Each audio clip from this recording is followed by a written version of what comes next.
অন্ধকারে ঢাকা বাড়িটা পুরনো আমলের। বড় বড় গাছের পাতায় বাতাসের সুর সুর শব্দ যেন কিছুর ইঙ্গিত দিচ্ছে। আমি অনন্যা, 21 বছরের এক মেয়ে, এই বাড়িটাতে এসেছি আমার বন্ধুদের সাথে। ছুটির দিনে একটা অ্যাডভেঞ্চার ট্রিপ করতে বেরিয়েছিলাম আমরা, কিন্তু আমরা যা আশা করেছিলাম তা থেকে অনেক দূরে ছিলাম। প্রথমে বাড়িটার দরজাটা খুলতেই মনে হলো যেন কেউ আমাদের দিকে তাকিয়ে আছে। রুনা, আমার বন্ধু, বলল, অনন্যা, তুই কি দেখছিস? আমি কিছুই বলতে পারলাম না, কেবল মাথা নেড়ে না বললাম। কিন্তু আমার মনে হচ্ছিল বাড়িটার ভেতর কিছু আছে যা আমাদের অপেক্ষায় আছে। আমরা সবাই মিলে ঢুকে পড়লাম বাড়িটার ভেতরে। ভেতরটা ধূসর, মেঝেটা ধুলো ভরা, সিঁড়ির ধাপগুলো চিডিক চিডিক শব্দ করছিল। আমরা উপরের দিকে উঠতে শুরু করলাম। প্রথম তলায় একটা বড় হল রুম, যার একপাশে একটা পুরনো পিয়ানো। মেঝেটার চারপাশে কয়েকটা চেয়ার ছড়িয়ে ছিটিয়ে আছে।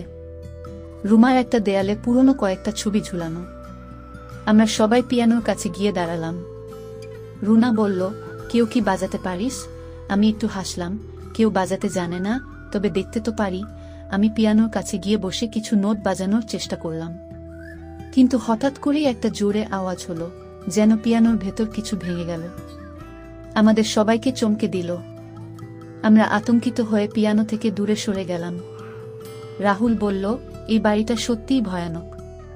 চলো অন্য কোনো রুমে দেখি। আমরা সবাই আবার সিঁড়ি দিয়ে উপরে উঠলাম। দ্বিতীয় তলায় গিয়ে দেখতে পেলাম একটা বড় বিছানা, বিছানার উপর একটা পুরনো কাঁথা, জানালার পাশে একটা আয়না। হঠাৎ আয়নাটায় তাকাতেই মনে হলো যেন একটা ছায়া দেখতে পেলাম। আমি চিৎকার করে উঠলাম, রুনা, আয়নায় দেখ, ওখানে কিছু আছে। রুনা আয়নায় তাকাতেই চমকে উঠল। আমরা সবাই সেই ছায়াটা দেখতে পেলাম, যেন আমাদের দিকে তাকিয়ে আছে। রাহুল বলল, এটা আর থাকতে দেরি করিস না, তাড়াতাড়ি বাড়িটা ছেড়ে চল। আমরা দ্রুত বাড়িটার সিঁড়ি দিয়ে নামতে শুরু করলাম, কিন্তু দরজার কাছে এসে দেখি দরজাটা বন্ধ হয়ে গেছে। আমরা সবাই আতঙ্কিত হয়ে দরজা খোলার চেষ্টা করলাম, কিন্তু দরজা খুলছে না। হঠাৎ করে আবার সেই ছায়াটা দেখলাম, এবার আরো কাছে। মনে হলো যেন কোনো কিছুর ছোঁয়া পেলাম, শীতল একটা স্পর্শ। আমার বুক ধুকপুক করতে লাগল। রুনা কাঁদতে শুরু করলো। এখন কি হবে? রাহুল আর আমি একসাথে দরজাটা ভাঙার চেষ্টা করলাম। দরজাটা ভেঙে গেল। আমরা সবাই দ্রুত বাড়িটা থেকে বেরিয়ে পড়লাম। বাড়িটার বাইরে এসে আমরা সবাই হাফ ছেড়ে বাঁচলাম। রুনা বলল, এই বাড়িটার মধ্যে সত্যিই কিছু আছে। আমরা আর কখনো এখানে আসব না। সেই দিনের পর থেকে আমরা সবাই ঠিক করেছিলাম কোনো পুরনো বাড়িতে আর কোনো অ্যাডভেঞ্চার ট্রিপ করব না।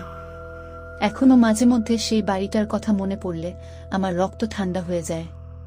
সত্যিই সেই রহস্যময় সন্ধ্যা আমাদের জীবনের এক ভয়াবহ অভিজ্ঞতা হয়ে থাকবে।